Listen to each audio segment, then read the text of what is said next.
नीति कमलाकरपल्लवाभ्यां संवाहनेऽपि सपदि क्लममादधानौ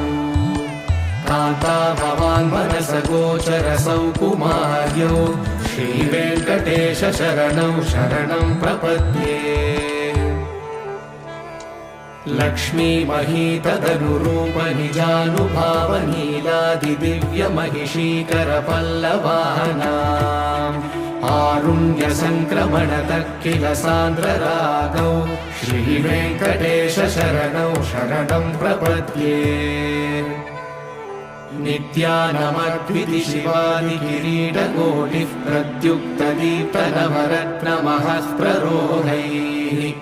नीराजनाविधिमुदारमुपाददानौ श्रीवेङ्कटेश शरणौ शरणं प्रपद्ये विष्णो पदे परम इत्युदितः प्रशंसौ यौ मध्ववुत्स इति भोग्यतयाभ्युपातौ भूयस्ततेति तव पाणितलः प्रदिष्टौ श्रीवेङ्कटेश शरणौ शरणं प्रपद्ये पार्थाय तत्सदृशसारथिना त्वयैव यौ दर्शितौ स्वचरणौ शरणं व्रजेति भूयोऽपि मह्यमिहतौ करदर्शितौ ते